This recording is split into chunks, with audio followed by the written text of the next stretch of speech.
Chris Brown from Train Boston coming at you with another quick nutrition tip for the weekend. My tip this week is only eat food that you yourself cooked or prepared.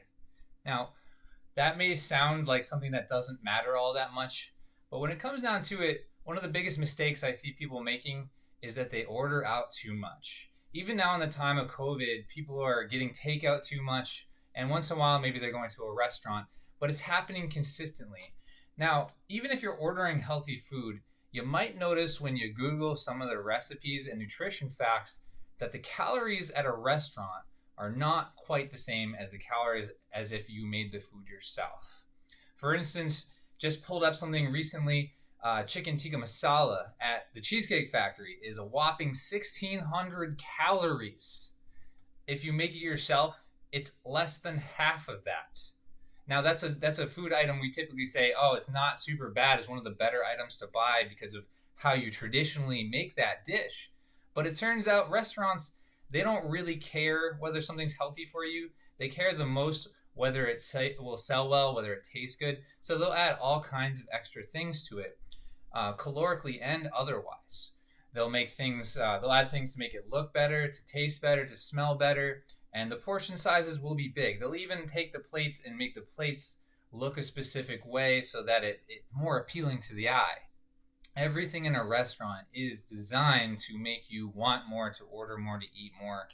From anywhere from the music, the lighting, the tables, the seats, even what the servers are wearing. So if you just take the time to make your meals, first, you're probably going to have less calories. Second, when you spend more time preparing something, you're probably less likely to sit down and gorge it. You're probably more likely to sit down with your family or your friends and just enjoy that meal.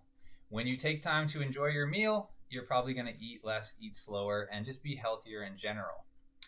So with most things, I try to tell people don't go all or nothing. Try to take it slow. I would say you want to try to prepare all your meals most of the time. If you're currently doing about 50-50, then maybe take it down to 75-25. What you want to do is you want to probably write it down on a piece of paper, check off each day or each meal of each day, how often you prepare your own meals, and try to increase that by a certain percentage every few weeks. If you do that, I guarantee you're going to be more likely to be leaner, to be healthier, and it may affect your other chain links of wellness like sleep, performance, even respiration, and it could help your mental and relationship balance as well if you sit down and talk to your family and eat with them and eat a little slower. All right, guys, that's my tip for the weekend. Please try it out. Let me know how it goes. Thank you, and be well.